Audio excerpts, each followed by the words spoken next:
एक समय था जब दिल्ली में प्रदूषण का स्तर हर वक्त बढ़ा रहता था।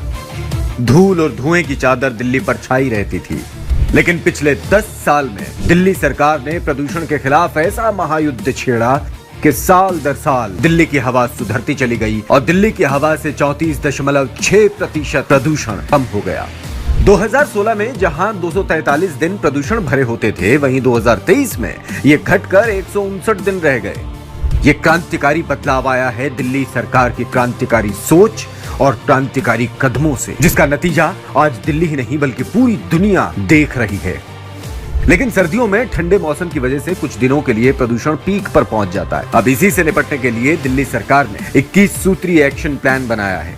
21 सूत्री 21 पॉइंट एक्शन प्लान बनाया है। उसमें जो पहला है, तो पहली बार दिल्ली के अंदर हॉट स्पॉट की ड्रोन द्वारा मॉनिटरिंग का निर्णय सरकार ने लिया है। दूसरा जो हमने विंटर एक्शन प्लान में जो निर्णय लिया है वो है इसको रोकने के लिए स्पेशल टास्क फोर्स का गठन। तीसरा जो विंटर एक्शन प्लान का हमारा पॉइंट है, वो जो डस्ट पोल्यूशन है उसको नियंत्रित करने के लिए 7 अक्टूबर से एंटी डस्ट कैंपेन दिल्ली के अंदर शुरू किया जाएगा। 500 मीटर के ऊपर के निर्माण जो साइट्स हैं उनको पोर्टल में पंजीकृत करने का निर्देश दिया गया है। सभी जो साइट्स हैं और कंस्ट्रक्शन है उनमें जो भी एजेंसी है उनके जो कर्मचारी हैं उनको ट्रेनिंग देने के लिए मैंडेटरी किया गया है। इस पूरे सड़क के जो धूल होती है उसको नियंत्रित करने के लिए 85 रोड स्वीपिंग मशीन लगाई जा रही है। 500 मशीनें वाटर स्प्रिंकलिंग के लिए, पानी के छिड़काव के लिए जो है वो सड़कों पे लगाई जा रही है। इसके साथ साथ इस बार 200 मोबाइल एंटी स्मॉग गन सड़कों पे उतारी जाएगी। इस बार जो विशेष निर्णय लिया गया है, पिछली बार हम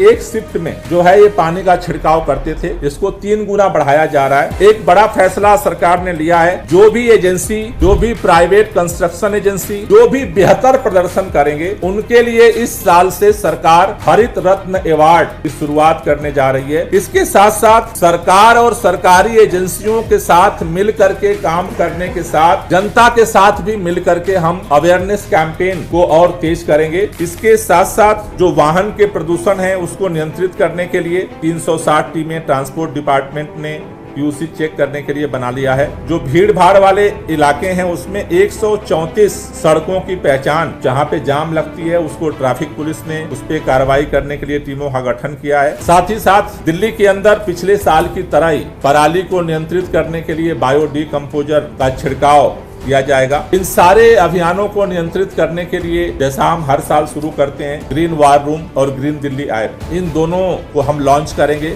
इसी तरह से औद्योगिक प्रदूषण को नियंत्रित करने के लिए जो 58 टीमों का गठन किया गया है, जो सारे औद्योगिक क्षेत्र में मॉनिटरिंग करेंगी और उस प्रदूषण को नियंत्रित करने के लिए भी आगे बढ़ेंगी। और इस साल जो 64 लाख पेड़ पौधे लगाने का लक्ष्य है उसको हम और तेज करने की तरफ बढ़ रहे हैं। रियल टाइम सोर्स अफोर्समेंट स्टडी, पिछली बार इसको लेकर के काफी डिस्कशन हुआ था, तो अभी सरकार ने यह निर्णय लिया है और हमने निर्देश दिया है कि इसको डीपीसीसी की निगरानी में ही इसको संचालित किया जाएगा। ई वेस्ट इको पार्क के निर्माण के लिए सरकार की तरफ से लगातार उसी गति को तेज किया जा रहा है, जिससे फ्यूचर में खास तौर से जो ई वेस्ट है उसके पोल्यूशन को हम नियंत्रित कर सकें। जो विंटर एक्शन प्लान का 14वां पॉइंट है वो है पटाखों पे प्रतिबंध। 15वां जो पॉइंट है दिल्ली के अंदर ग्रैप, जो CAQM द्वारा ग्रैप का निर्धारण किया गया है, हम हर बार भी सख्ती के साथ उसे लागू करते हैं और इस बार भी लागू करेंगे। 16वां जो पॉइंट है खुले में कूड़े जलाने के लिए,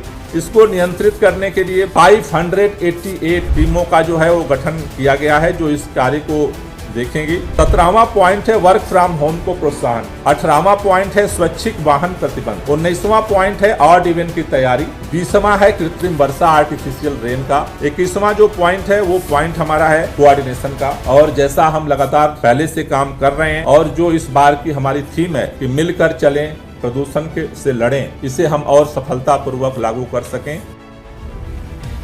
ये वो कदम हैं जिनके साथ आपकी दिल्ली सरकार पहले से ही सतर्क है और इस बार सर्दियों में पीक पर जाने वाले प्रदूषण को हराने के लिए पूरी तरह से तैयार है। अब पूरी दिल्ली सरकार के साथ मिलकर चलेगी, प्रदूषण से लड़ेगी।